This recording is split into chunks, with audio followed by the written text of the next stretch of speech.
Welcome back to Life Turns, where stories of family, betrayal, and unexpected twists come alive. Grab a seat, because today's story is one that left me speechless. It's about what happened at my sister's wedding, and how a single sentence from my mom changed everything for me that night. I had been waiting for my sister's wedding with mixed feelings. On one hand, it was supposed to be a beautiful day, a celebration of love, joy, and new beginnings. On the other hand, deep down, I already knew where I stood in my family. I had always been the second choice, the background character, the one they forgot until they needed something. Growing up, I watched as my sister, Rachel, was treated like royalty. She got the expensive dresses, the fancy vacations, the biggest slice of cake, while I was left with the scraps. I tried to shrug it off, telling myself it didn't matter, but inside, it burned. When the wedding planning began, I thought maybe this was my chance to finally feel included, to finally stand beside my family as an equal. I bought a stunning dress. It wasn't cheap, in fact, it was the most expensive piece of clothing I'd ever owned. I wanted to look like I belonged that night, not like the invisible daughter tagging along. I didn't expect to be the center of attention, but I hoped at least for respect. The day of the wedding, I walked up to the venue with my head high, heart pounding, and ticket in hand. The music was already playing, laughter spilled out from the grand hall, and the scent of flowers filled the air. I could see guests in their glamorous outfits posing for pictures, children running around, everyone glowing with excitement. I felt a flicker of joy myself, thinking, this is it. Tonight, maybe I'll feel like part of the family. But then, as I stepped toward the entrance, my mother appeared. Her face was sharp, her voice even sharper. She looked at me up and down, then leaned close and whispered words that froze me in place. You're not on the guest list. You need to leave. At first, I thought it was a cruel joke. I laughed nervously, waiting for her to smirk, to say she was kidding. But she didn't. Her expression was cold, her eyes almost daring me to argue. She was serious. My own mother was telling me I wasn't invited to my own sister's wedding. The humiliation washed over me like a tidal wave. I could feel people nearby glancing in my direction, curious about the confrontation. My cheeks burned red, my hands shook. What do you mean I'm not on the guest list? I asked, my voice trembling. I'm your daughter. I'm her sister. Why wouldn't I be? She sighed as if I was the one causing a scene. We had to keep the list tight. Rachel wanted it small and elegant. You wouldn't understand. Just go home. Her words cut deeper than any knife. Small and elegant? Meanwhile, I stood there, dressed in the gown I had saved for months to buy, feeling like a stranger crashing someone else's party. I could almost hear the whispers behind me, the judgment in people's eyes. It was like I didn't exist to her, like I never had. I wanted to scream, to break down, to beg her to let me in, but something inside me snapped instead. For years, I had swallowed the pain, stayed quiet, accepted being the afterthought. But not this time. Not when I had given so much of myself just to stand there. So I took a deep breath, looked her straight in the eye, and said calmly, okay then. If I'm not invited, you can pay the invoice for this dress. Her eyes widened, shocked. She wasn't expecting me to fight back, not like this. I pulled out the receipt from my clutch and held it out. The amount was large, almost as much as one of the catering bills, and I knew she saw the numbers clearly. For the first time, she looked rattled. People around us started whispering louder, sensing the tension. My mom's lips pressed into a thin line. She muttered something about me being dramatic, about me always making things about myself. But I didn't budge. I held out the receipt like a challenge, like proof of everything I had sacrificed just to be treated like dirt. Either I walk in as your daughter, I said, voice steady now, or you take responsibility for shutting me out after I spent everything I had to stand beside my family. Your choice. The air between us grew heavy. My mom's face turned pale, then flushed red with anger. She grabbed the receipt, crumpled it in her hand, and hissed, "Fine. Just don't ruin this night for Rachel." And just like that, she waved me inside. But here's the thing, the damage was already done. Even as I walked through those grand doors, I didn't feel welcome. I felt like an intruder, tolerated only because I had forced her hand. Every smile I gave felt fake, every laugh hollow. And as I sat at the far corner of the reception, watching my sister twirl in her sparkling gown, I realized something heartbreaking. I didn't belong to them anymore. Maybe I never really did. That was the night I decided I was done begging for scraps of love. That was the night I promised myself I would stop chasing approval from people who never wanted me at their table. And though it hurt, oh, it hurt more than I can ever explain, I knew it was the beginning of something new. A life where I chose myself, even if my family never did. Walking into that reception hall was like stepping onto a stage where every single pair of eyes seemed to follow me. I could feel the weight of their stares, the silent judgment, the questions hanging in the air. Wasn't she the sister? Why wasn't she with the family table? Why does she look so tense? My dress shimmered under the lights, but instead of feeling proud, I felt exposed, like the sequins were arrows pointing at my humiliation. I plastered a smile on my face, but my heart was breaking into 1,000 tiny pieces. The room was dazzling, I won't lie. Crystal chandeliers hung like frozen fireworks, tables draped in ivory cloths glowed under the warm lights, and the floral arrangements looked like something out of a fairy tale. Everywhere I looked, there were happy faces, old relatives hugging, friends laughing, bridesmaids squealing in their pastel gowns. I should have been part of that joy. I should have been up there with my sister, helping her with her veil, fussing over her makeup, reminding her to breathe before she walked down the aisle.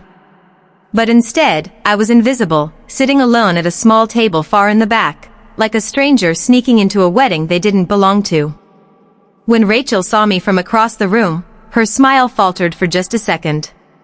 She looked at Mom, and then back at me. I could see it in her eyes, annoyance, not happiness. She didn't run over to hug me or even wave. She just looked irritated, like I was ruining her perfect night. That was the moment I knew the truth. This wasn't just my mom's decision. Rachel didn't want me there either.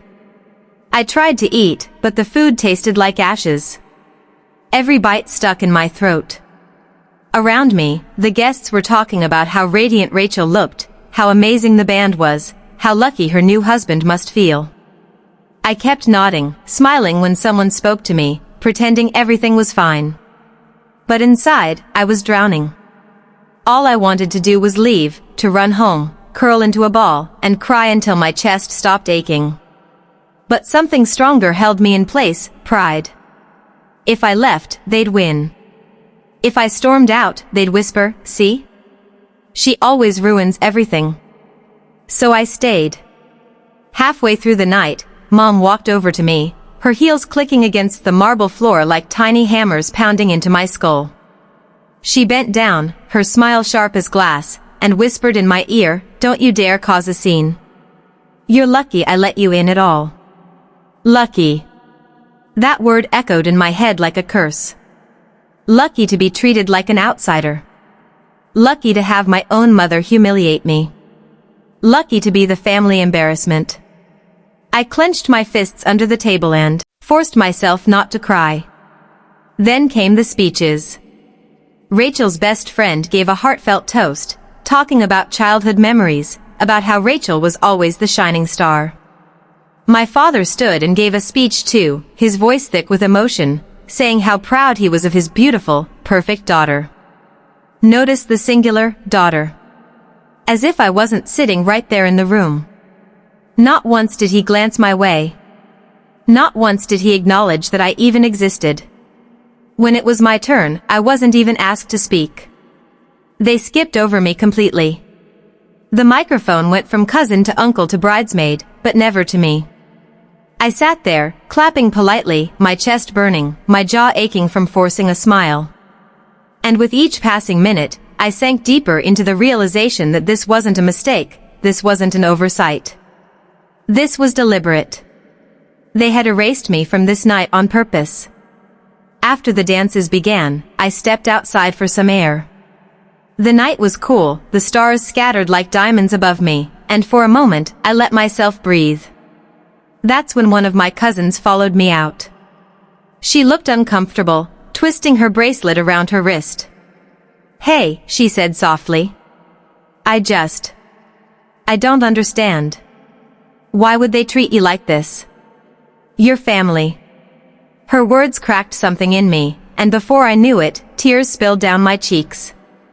"Because I've never been enough," I whispered. "Not smart enough, not pretty enough, not good enough." Rachel was always the favorite, and I was always the mistake they had to live with. My cousin hugged me, and for a brief moment, I felt seen.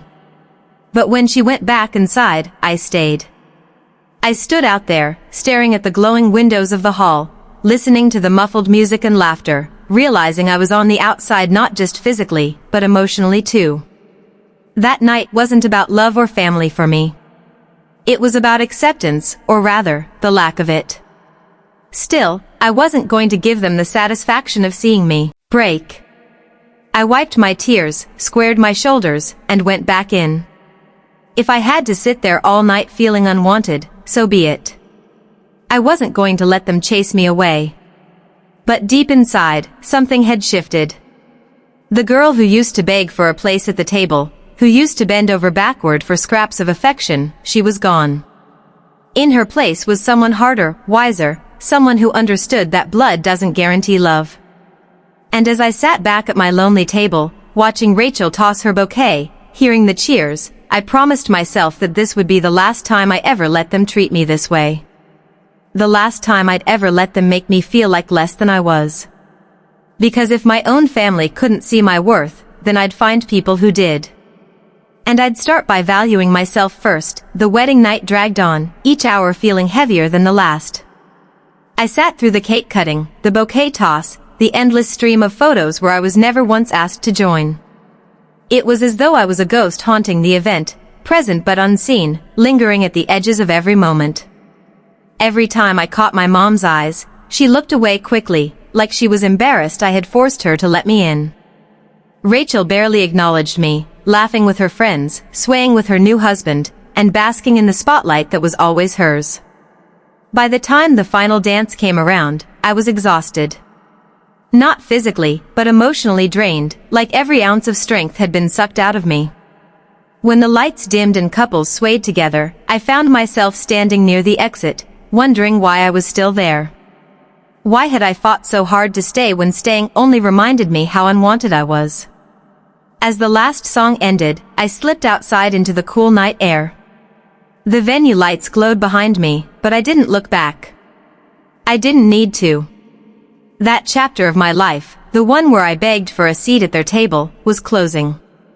And this time, I was the one slamming the door shut. The drive home was quiet. My dress shimmered faintly under the streetlights, mocking me with every glance in the rearview mirror. That gown had been my attempt to fit in, to belong. Instead, it had become a symbol of everything I wasn't. And yet, oddly enough, I didn't regret buying it. Because that dress had given me the courage to finally speak up. It had forced me to demand respect, even if just for a fleeting moment. When I reached my apartment, I didn't cry. Not this time. I poured myself a glass of water, kicked off the heels that had been pinching my feet all night, and sat on the couch in silence. And in that silence, I made a decision. From that day on, I was done chasing love where it didn't exist. I was done lowering myself for the approval of people who only saw me as a shadow. The days after the wedding were strange. My phone buzzed with messages from distant relatives who had noticed the tension. Some sent kind words, others asked awkward questions. But from my immediate family? Silence. No calls, no apologies, no explanations. It was as though I had been cut out entirely. And for once, instead of panicking about that silence, I welcomed it. It hurt, of course. How could it not? These were the people who were supposed to love me unconditionally, the ones who were supposed to lift me up, not push me down. But as the days turned into weeks, I found that the pain lessened, replaced by something unexpected: freedom. I no longer had to bend, to twist myself into someone I wasn't. I no longer had to measure myself against my sister's perfection or my mother's impossible standards. I was free to be flawed, imperfect, but still worthy. One evening, while scrolling through photos online, I stumbled upon the wedding album. Rachel had posted it publicly, filled with glowing captions about the best day of her life. I clicked through the images, each one carefully staged, showing a perfect family, a perfect night. I wasn't in a single one. It was like I hadn't even been there. For a second, the old ache returned, that familiar sting of being erased. But then I smiled. Because the truth was, I had been there. I had seen the cracks behind the glitter, the shadows behind the lights. And I had walked away stronger. In the months that followed, I poured myself into rebuilding my life. I reconnected with friends I had neglected, joined groups where I actually felt welcome, and even started traveling, something I'd always dreamed of but never dared to do. Every step away from my family was a step toward myself. And the more distance I put between us, the clearer it became: family isn't always the people you're born to. Sometimes, it's the people you choose, the ones who choose you back without conditions. One day, months later, my mom called. Her voice was tight, formal, almost like she was speaking to a stranger. She said Rachel was pregnant, that they were planning a baby shower, and that I could come if I wanted. That phrase, "if I wanted," was all I needed to hear. It wasn't an invitation. It was an obligation, a way to keep me on the sidelines. I politely declined. For the first time, I didn't feel guilt or shame. I felt peace. Looking back now, I realize that night at the wedding wasn't just a painful memory, it was a turning point. It was the moment I stopped defining my worth by how my family treated me. It was the night I chose myself. And though it hurt to walk away, it was the best decision I ever made. To anyone listening who has ever felt invisible in their own family, let me tell you this: you are not invisible. Your worth isn't tied to the people who fail to see it. Sometimes, the bravest thing you can do is stand tall, demand respect, and when it doesn't come, walk away. You owe yourself that much. That's what I learned that night. And though my family may never understand, I finally do. I deserve love. I deserve respect. And I don't need anyone's guest list to prove it.